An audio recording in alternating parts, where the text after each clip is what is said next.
नमस्कार मित्रांनो, माय सपोर्ट त्या मराठी यूट्यूब चॅनलवर तुमचे सर्वांचे मनापासून स्वागत आहे। संपूर्ण महाराष्ट्रासाठी आताच्या क्षणाच्या सर्वात मोठ्या आणि महत्त्वाच्या ठळक बातम्या। राज्यात 20 धडाकेबाज निर्णय। उद्यापासून सर्वांना खुशखबर। 6 ऑक्टोबर रविवार। काही मिनिटांपूर्वीच्या ह्या बातम्या आहेत। या संदर्भात सविस्तर माहिती या व्हिडिओत जाणून घेऊया। तत्पूर्वी तुम्ही माय सपोर्ट त्या मराठी यूट्यूब चॅनलवर नवीन असाल तर खाली दिलेल्या लाल रंगाच्या सबस्क्राइब बटनावर क्लिक करा आणि समोरील बेल आयकॉन क्लिक करा, जेणेकरून महाराष्ट्राच्या ताज्या बातम्या तुमच्यापर्यंत सर्वात आधी पोहोचतील। तर चला सविस्तर बातम्या जाणून घेऊया। तर बघा, पहिली सर्वात मोठी आणि महत्त्वाची बातमी। आता ऑक्टोबर महिना उजाडला तरी सप्टेंबर महिन्याचा हप्ता लाडक्या बहिणींच्या बँक खात्यात जमा झालेला नाही। त्यामुळे पैसे नेमके कधी मिळणार याकडे सर्व लाडक्या बहिणींच्या नजरा लागल्या आहेत। लाडकी बहीण योजनेचा हप्ता दरमहा पात्र महिलांना मिळतो, मात्र गेल्या काही महिन्यांपासून लाडकी बहीण योजनेचा हप्ता मिळण्यास उशीर होत आहे। ऑगस्ट महिन्याचा हप्ता सुद्धा सप्टेंबर महिन्याच्या सुरुवातीला मिळाला। आता ऑक्टोबर महिना उजाडला तरी सप्टेंबर महिन्याचे पैसे मिळालेले नाही। त्यामुळे लाडक्या बहिणींच्या मनात संभ्रम निर्माण झाला आहे। पण आता सप्टेंबर महिन्याच्या हप्त्याबाबत एक मोठी अपडेट समोर आली आहे। मिळालेल्या प्राथमिक माहितीनुसार लाडक्या बहिणींच्या बँक खात्यात येत्या आठवड्याभरात सप्टेंबर महिन्याचा हप्ता जमा केला जाण्याची शक्यता आहे। मात्र आठवड्याभरात हा हप्ता जमा झाला नाही तर थेट दिवाळीच्या मुहूर्तावर लाडक्या बहिणींच्या खात्यात खटाखट पैसे जमा केले जाण्याची शक्यता वर्तवण्यात येत आहे। त्यानंतरची सर्वात मोठी आणि महत्त्वाची बातमी बघा। राज्य शासनाच्या प्रत्येक संवर्गातील पदे आणि त्यांच्या जबाबदाऱ्यांमध्ये कालानुरूप मोठ्या प्रमाणात बदल झालेला आहे। हे लक्षात घेऊन राज्यातील सर्व संवर्गातील पदांच्या सेवा प्रवेश नियमात सुधारणा करण्यात येणार आहे, असे सांगून महाराष्ट्र लोकसेवा आयोगाची पदभरती प्रक्रिया गतिशील करून 2026 या वर्षात मोठ्या प्रमाणात पदभरती करण्यात येणार आहे, असे मुख्यमंत्री देवेंद्र फडणवीस यांनी आज जाहीर केले। शासकीय सेवेत आज नियुक्त झालेल्या सर्व उमेदवारांनी लोकाभिमुख आणि पारदर्शी पद्धतीने आपले काम करावे, असे आवाहनही मुख्यमंत्री फडणवीस यांनी केले आहे। यशवंतराव चव्हाण प्रतिष्ठान येथे सामान्य प्रशासन विभागातर्फे अनुकंप तत्वावरील व लिपिक श्रेणीतील 10,309 उमेदवारांना नियुक्तीपत्र वितरणाच्या राज्य रोजगार मेळाव्याच्या राज्यस्तरीय कार्यक्रमात मुख्यमंत्री देवेंद्र फडणवीस बोलत होते। त्यानंतरची सर्वात मोठी आणि महत्त्वाची बातमी बघा। मराठवाड्यात हैदराबाद गॅजेटची अंमलबजावणी करण्याच्या शासन निर्णयामुळे ओबीसींवर कोणताही अन्याय होणार नसल्याची ग्वाही मुख्यमंत्री देवेंद्र फडणवीस यांनी शनिवारी ओबीसी संघटनांच्या शिष्टमंडळाला दिली। मात्र ओबीसी संघटनांच्या कोणत्याही मागण्या सरकारने मान्य केल्या नाहीत। त्यामुळे येत्या 10 ऑक्टोबरचा नागपुरातील महामोर्चा निघणारच, असे काँग्रेस विधिमंडळ नेते विजय वडेट्टीवार यांनी नंतर जाहीर केले। राज्य सरकारने मराठा समाजाच्या आरक्षणाबाबत 2 सप्टेंबर रोजी काढलेला शासन निर्णय रद्द करावा, तसेच 2014 पासून दिलेली कुणबी प्रमाणपत्र आणि जात पडताळणीची प्रमाणपत्र याची श्वेतपत्रिका काढावी, या मागण्यांसाठी येत्या 10 ऑक्टोबर रोजी नागपुरात महामोर्चा काढण्याचा इशारा ओबीसी संघटनांनी दिला आहे। या पार्श्वभूमीवर मुख्यमंत्र्यांनी आज ओबीसी संघटनांच्या शिष्टमंडळासोबत चर्चा केली। त्यानंतरची सर्वात मोठी आणि महत्त्वाची बातमी बघा। राज्य मार्ग परिवहन महामंडळाने ज्येष्ठ नागरिकांसाठी एक अभिनव आणि उपयुक्त योजना सुरू केली असून त्यानुसार वयोवृद्ध प्रवाशांना केवळ 585 रुपयांमध्ये वर्षभर संपूर्ण महाराष्ट्रात मोफत प्रवास करण्याची संधी उपलब्ध झाली आहे। या योजनेला अमृत ज्येष्ठ नागरिक योजना असे नाव देण्यात आले आहे। या योजनेचा लाभ 75 वर्षापेक्षा अधिक वय असलेल्या ज्येष्ठ नागरिकांना मिळणार आहे। ही योजना अंतर्गत लाभार्थींना 585 रुपये भरून एकदा एक स्मार्ट कार्ड तयार करून घ्यावे लागेल। हे कार्ड एकदा मिळाल्यानंतर त्याचा उपयोग संपूर्ण वर्षभर अमर्याद आणि मोफत प्रवासासाठी करता येतो।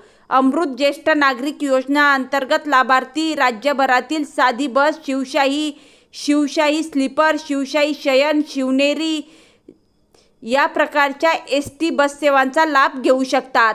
स्मार्ट कार्ड मिळण्यासाठी लाभार्थींनी आधार कार्ड, पॅन कार्ड किंवा इतर कोणतेही वैध सरकारी फोटो ओळखपत्र सादर करणे आवश्यक आहे। ही प्रक्रिया जवळच्या एसटी आगारात अथवा ऑनलाईन पद्धतीने पोर्टलद्वारे पूर्ण केली जाईल।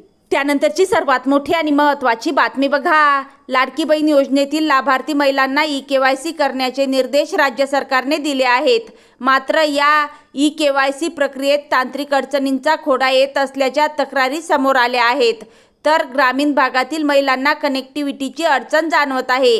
राज्यभरातील 2 कोटीहून अधिक महिलांनी लाडकी बहीण योजनेसाठी नोंदणी केली आहे। यातील पात्र लाभार्थी महिलांची राज्य सरकारने पडताळणी सुरू केली। सर्व लाभार्थी महिलांना ई-केवायसी करण्याचे निर्देश महिला व बालविकास विभागाने दिले आहेत। ही प्रक्रिया सहज, सुलभ आणि सोपी व्हावी यासाठी लाडकी बहीण योजनेचं संकेतस्थळ विकसित केले गेले आहे। या संकेतस्थळांच्या माध्यमातून सर्व पात्र लाभार्थी महिलांना ई-केवायसी करण्यास सांगण्यात आले आहे। मात्र या प्रक्रियेत अनेक तांत्रिक अडचणी येत असल्याच्या तक्रारी महिलांकडून केल्या जात आहेत। ग्रामीण भागात कनेक्टिव्हिटीचा अडसर असल्याने महिलांना ई-केवायसी प्रक्रिया करता आलेली नाही।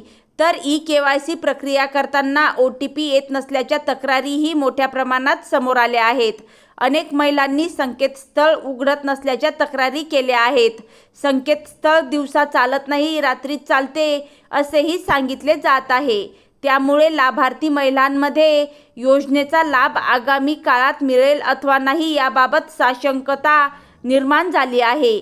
दरम्यान ई-केवायसी प्रक्रियेत येणाऱ्या या तांत्रिक अडचणीबाबत राज्याच्या महिला व बालविकास मंत्री आदिती तटकरे यांनी समाज माध्यमांवर या संदर्भात मोठी महत्त्वाची माहिती दिली आहे। त्यानंतरची सर्वात मोठी आणि महत्त्वाची बातमी बघा। महाराष्ट्र सरकारनं मोठा निर्णय घेतला असून दिनांक 3 ऑक्टोबरपासून राज्यात ई-बॉन्डचा श्रीगणेशा झाला आहे। ई-बॉन्डमध्ये आधीच्या बॉन्डमध्ये आवश्यक ते बदल अथवा रक्कम वाढ इलेक्ट्रॉनिक पद्धतीनेच करता येत आहे। या प्रणालीमुळे सीमा शुल्क प्रक्रिया गतिमान झाली आहे। व्यवसाय सुलभ होणार आणि शासनाच्या डिजिटल इंडिया तसेच त्यानंतरची सर्वात मोठी आणि महत्त्वाची बातमी बघा। महाराष्ट्र सरकारने मोठा निर्णय घेतला असून राज्यात दिनांक 3 ऑक्टोबरपासून ई-बॉन्डचा श्रीगणेशा झाला आहे। ई-बॉन्डमध्ये आधीच्या बॉन्डपेक्षा आवश्यक ते बदल अथवा रक्कम वाढ इलेक्ट्रॉनिक पद्धतीने करता येणार असून या प्रणालीमुळे सीमाशुल्क प्रक्रिया गतिमान होणार, व्यवसाय सुलभ होणार आणि शासनाच्या डिजिटल इंडिया तसेच इतर उपक्रमांना चालना मिळणार आहे। महाराष्ट्रातल्या इतिहासामध्ये पहिल्यांदा मुद्रांक विभाग इलेक्ट्रॉनिक बॉन्ड लॉन्च झाला आहे। या ई-प्रणालीच्या माध्यमातून तुम्हाला स्टॅम्प पेपरची गरज नाही। राज्यातील सर्वात मोठा ऐतिहासिक निर्णय आहे आमच्या सरकारचा, ई-बॉन्डवर आला आहे। त्यामुळे सुविधा मिळतील असे महसूल मंत्री चंद्रशेखर बावनकुळे यांनी सांगितले आहे। त्यानंतरची सर्वात मोठी आणि महत्त्वाची बातमी बघा। मराठा आरक्षणाच्या पार्श्वभूमीवर राज्यात हैदराबाद गॅजेट लागू झाल्यानंतर वातावरण चांगलंच तापलं आहे। ओबीसी समाज आणि मराठा समाज आमने-सामने आल्याचं चित्र पाहायला मिळत आहे। मराठा समाजाला ओबीसीमधून आरक्षण देऊ नये अशी भूमिका त्यांची आहे। दरम्यान आज मुख्यमंत्री देवेंद्र फडणवीस यांच्या अध्यक्षतेखाली ओबीसी नेत्यांची बैठक पार पडली।